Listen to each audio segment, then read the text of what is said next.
What's up, guys? It's your favorite Kiwi coach, and give me 6 months of your time, and I'll give you the best golf swing of your life.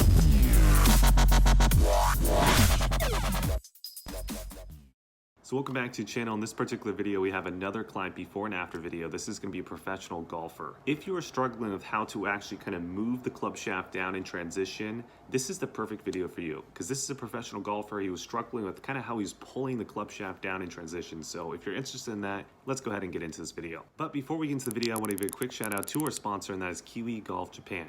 If you're too busy or you just can't make it out to our locations for lessons, Kiwi Golf Japan is the membership site for you.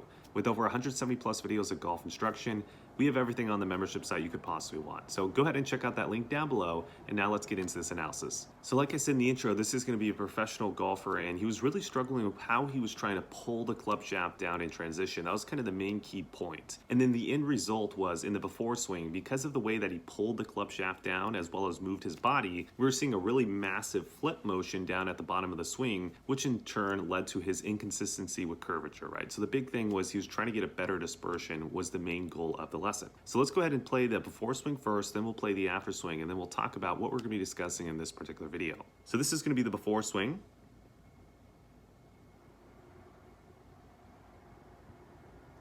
All right, and this is going to be the after swing.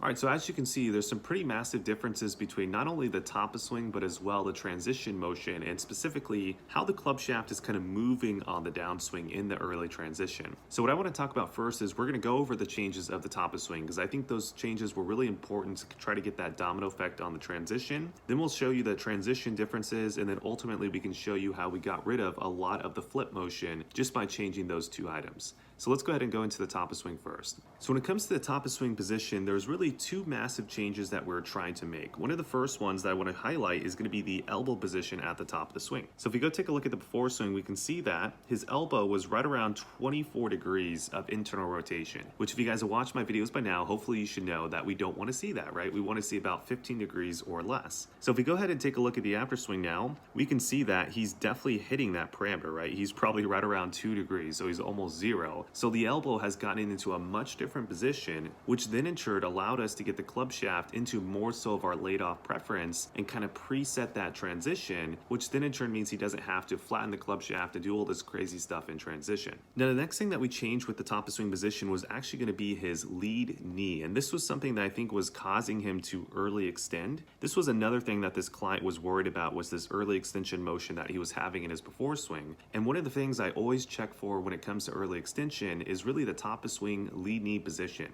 I see a lot of people in Japan, and this is very common, where they get their left knee or their lead knee to move towards the golf ball as opposed to rotate it more so parallel right of the target line. And you can clearly see that in the before swing. Look at his angle right here. He's right around 117 degrees. What you want to be is you want to be closer to kind of the high 140 range, maybe low 150 range with that knee at the top of the swing, because that means that you don't have a lot of pressure out towards the toes, and you're going to be able to actually move pressure to the toes in transition, which is kind of what you want to do. You don't want to already be on the toes and then having to back away, because if you're already on the toes and you put more pressure towards the toes, you're going to fall over, right? So most people will back away. So it's really important to get this lead knee at the top of swing. So if we go ahead and take a look at the after now, let's go see the angle that he's currently creating at the top of the swing. So right now he's over right around 141 degrees, which is a whole lot better than where he was before. However, I still think that he can get a little bit more extended at the top of the swing, but this was just the first lesson, and I was just happy to see that for the most part he was able to get this knee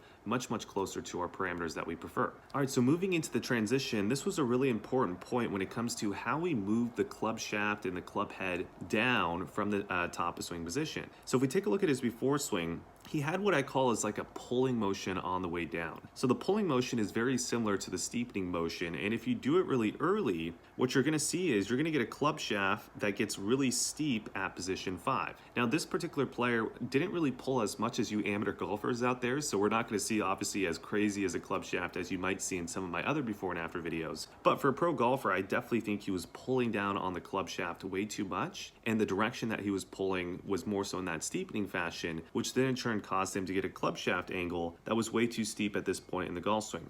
So if we go draw the angle, we can see he's right around 29 degrees, which if we know, we like to see more so 35 to 40 degrees, because if we can get that angle at position 5, now we can focus our efforts into steepening the club head out towards the golf ball, as opposed to having to still flatten the club shaft, which is going to be opening the face and something we don't want to do at position 5 to position 6. So if we go ahead and take a look at the after swing now, look at the difference of direction of where we're kind of moving the club shaft and the club head. As he starts to come down now, what we're finding here is he's more so allowing the club head and the grip to fall at the same ratio, right? So we're not having the grip beat the club head, we're having the grip and the club head fall at the same ratio, which means that he's torquing the club differently. The direction that he's torquing the club is way different than in the before swing. And what that ended up allowing us to do was to get into that range that we like to see. So notice how he's right around 42 degrees now, if anything slightly too flat. So just with the differences of how we actually torque the club, or the concept, which for us was trying to get the club head and the grip to fall at that same ratio, so keep the same angle, we're not trying to flatten